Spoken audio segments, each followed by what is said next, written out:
Shemar Watson, welcome to Profile. Thanks for having me.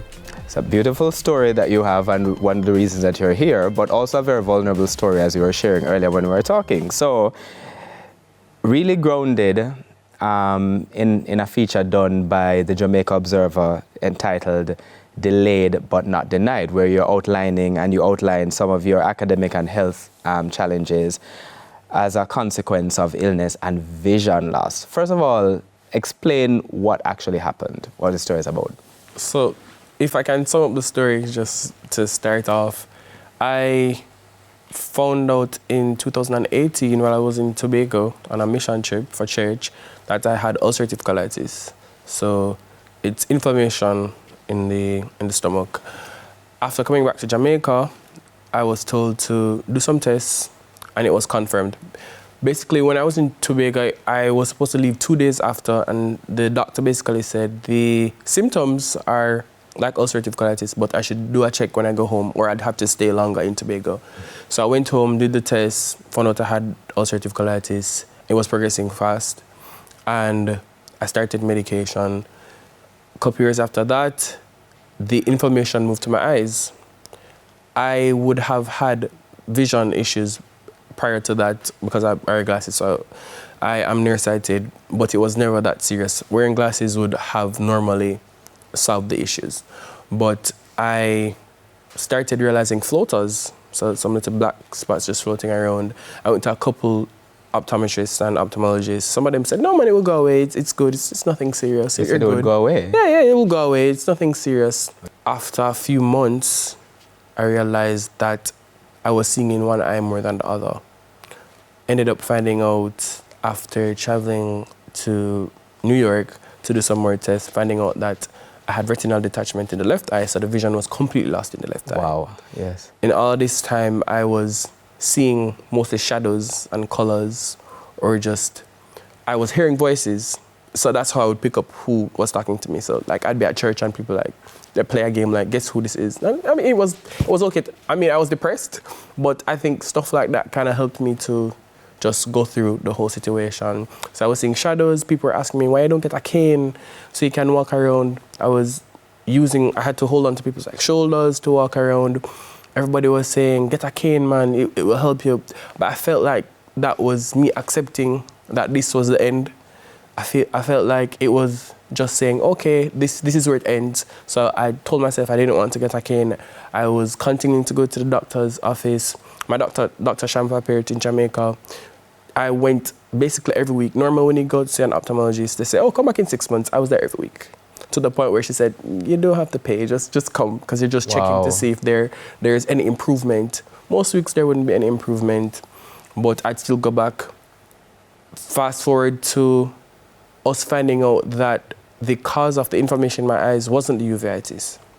It was actually a virus, because I did a spinal tap and found out one night, the doctor frantically called me and said, you have to go to the hospital now, you have meningitis. Wow, okay. So my mother is crying, she's in her frenzy, we rushed to the hospital, get admitted. I was in the hospital for probably like a week. The longest week of my life. I do not like hospitals. I don't like being admitted in hospitals. I was going to the doctor, but it's always go and leave.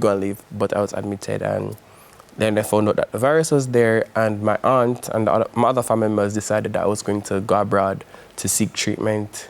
Went over, did some tests, did some treatment, and they said come back in December to see if you're ready to do the cataract removal surgery.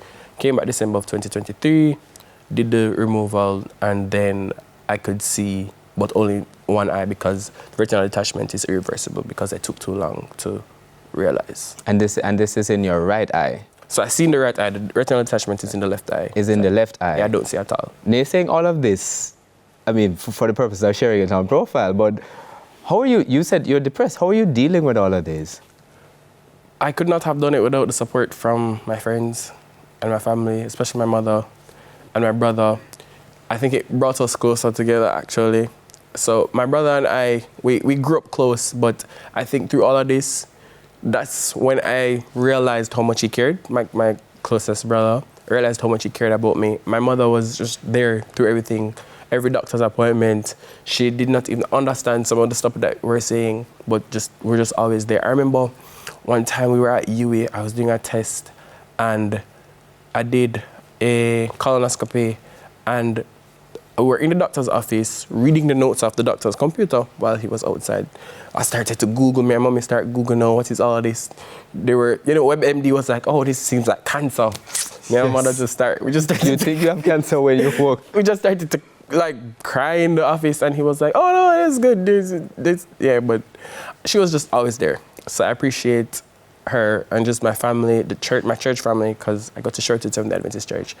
They were always there. My friends, I remember when I was so this is how you've been able to sort of process it, even though it's clearly a lot. You decided to share this story, and you said that part of it made you feel very, very vulnerable. How so? Because, people see you every day. They don't know exactly what you're going through. Yes. Off the bat, they may not know that I have eye issues. I wear glasses, but you'd have to know me to know that I'm going through other issues than just being nearsighted or just wearing glasses. So putting out a story like this, everybody now knows the extreme. And sometimes, persons kind of feel sorry for you, but you want to feel normal.